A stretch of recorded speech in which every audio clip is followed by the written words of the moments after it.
participé 90 jours au théâtre d'opération dans une unité combattante.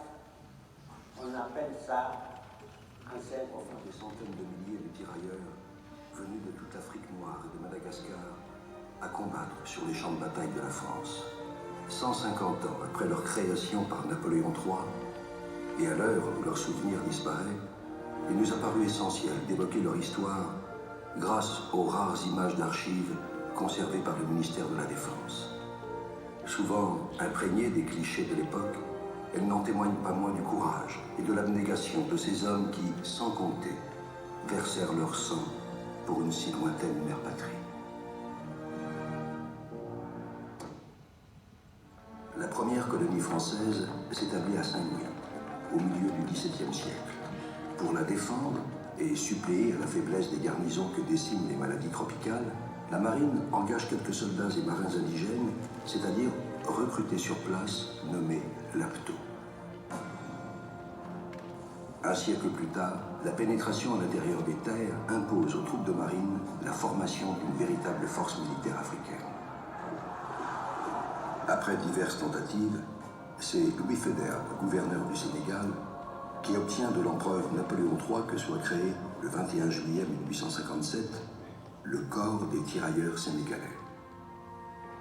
Le rachat des captifs libérés par la suppression de l'esclavage depuis 1848 et la promesse de primes, butins, permettent de disposer d'un premier régiment en 1884.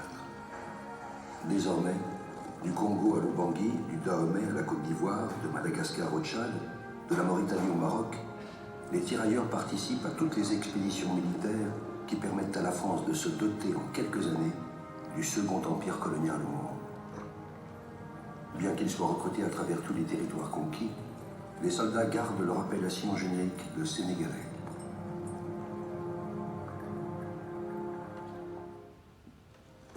Un an plus tard, dès la déclaration de guerre, les tirailleurs et artilleurs sénégalais et malgaches envoient en métropole 10 bataillons, près de 10 000 hommes, soit le quart de leurs effectifs.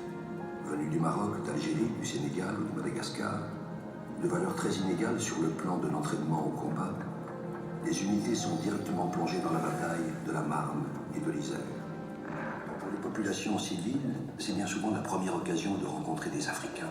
Au-delà des slogans de la propagande et de comportements souvent paternalistes, les Français manifestent un réel attachement pour ces hommes venus de très loin combattre à leur côté. Le fortifié de Verdun symbolise la résistance acharnée des unités françaises. La bataille voit plus de 10 000 Africains et Européens mélangés au sein de 10 bataillons mixtes perdre le tiers de leurs effectifs.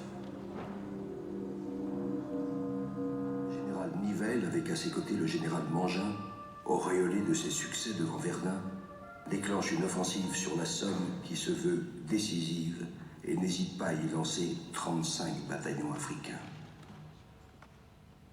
Du 13 mai 1940, sur la Meuse, sont les mitrailleurs malgaches.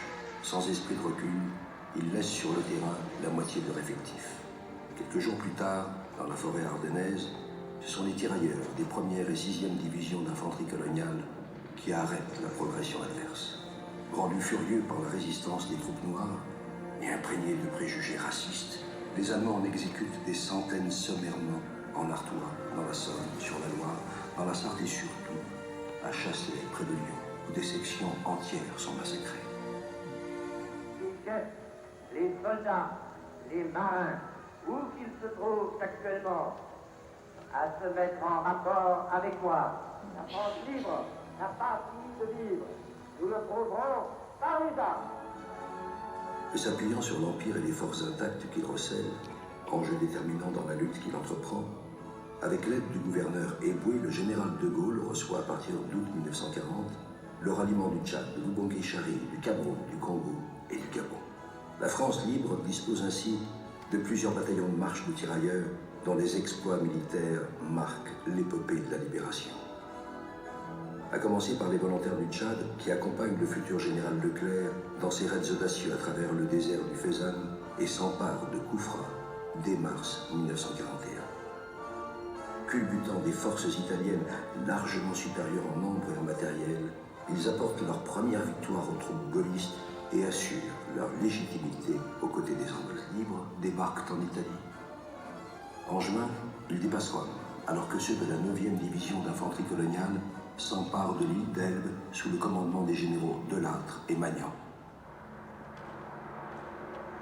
Le débarquement et la prise de cette île escarpée coûtent au seul 13e régiment de tirailleurs sénégalais 76 tués et 122 blessés.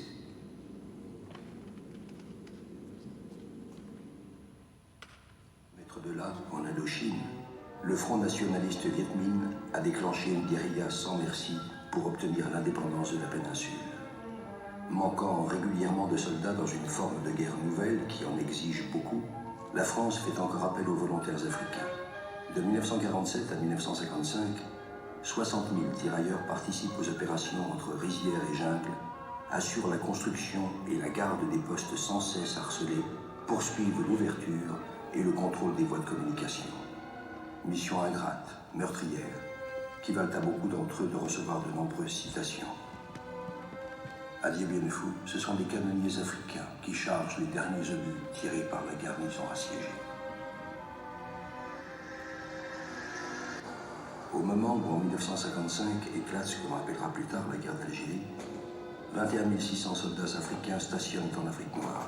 Rapidement, 15 000 hommes, soit 8 régiments de tirailleurs, devenus régiments d'infanterie de marine à la fin des années 50, sont engagés aux côtés du contingent métropolitain dans le quadrillage étroit du terrain qui tente d'endiguer l'insurrection algérienne.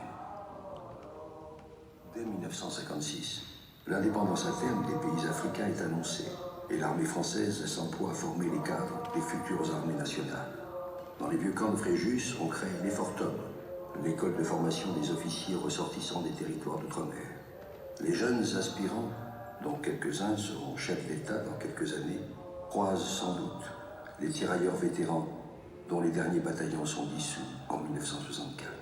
À Fréjus, les corps des 3000 d'entre eux reposent à jamais, tandis que des milliers d'autres à travers l'Hexagone et le monde témoignent d'un engagement sans faille pendant plus d'un siècle.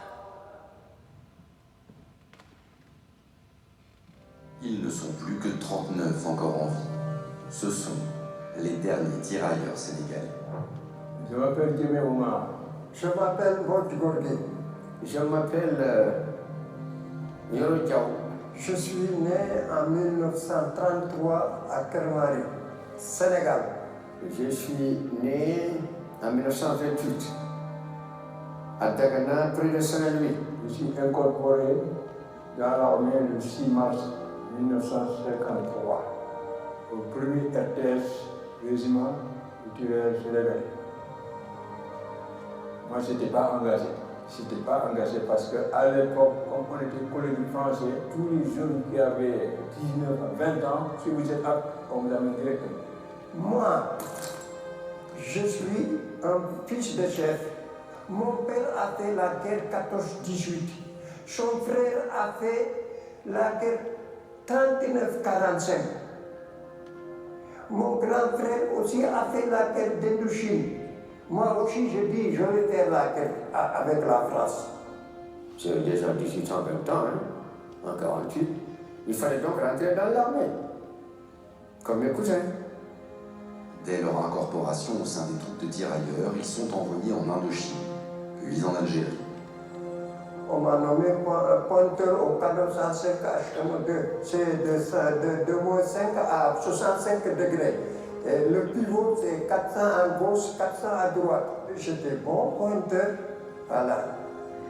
Comme j'étais spécialiste en chirurgie, le médecin m'a dit voilà, tu ne seras pas dans les hôpitaux, tu vas être dans la mêlée, dans le combat même. Ma première croix de guerre a été reçue pour ramener en arrière, sous le feu de l'ennemi, des gens blessés qui étaient sous la surveillance des tireurs qui attendaient combien de chercher. J'avais la baraka. La baraka, parce que je n'ai jamais été blessé et je n'ai jamais vu mon sang répandre par terre. On est resté là jusqu'en 55. Et bien, on est rapatrié. On est rapatrié, c'est-à-dire dans le but l'Algérie, la guerre de l'Algérie est déjà déclenchée, c'est dans le but d'aller en Algérie.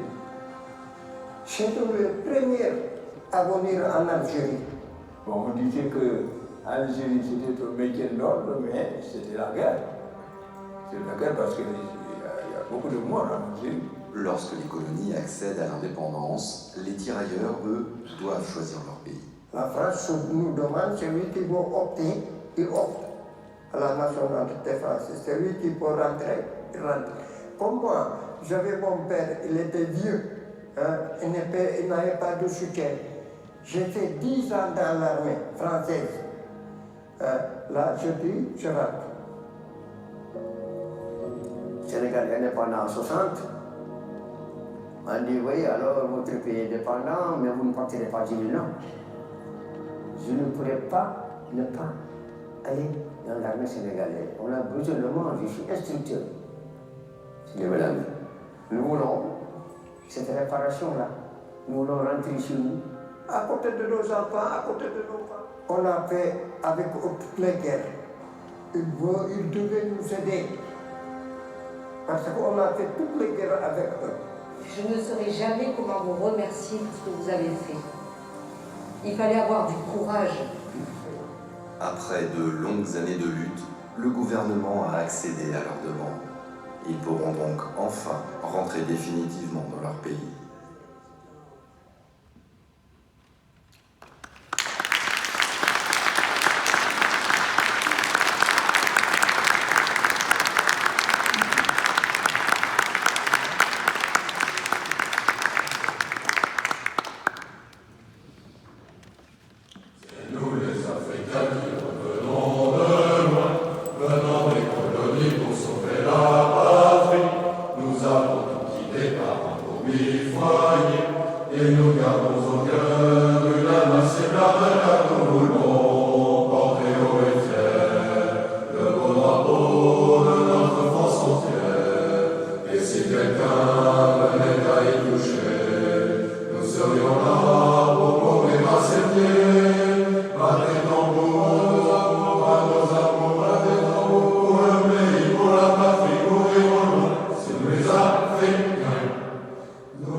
Et nous gardons au cœur la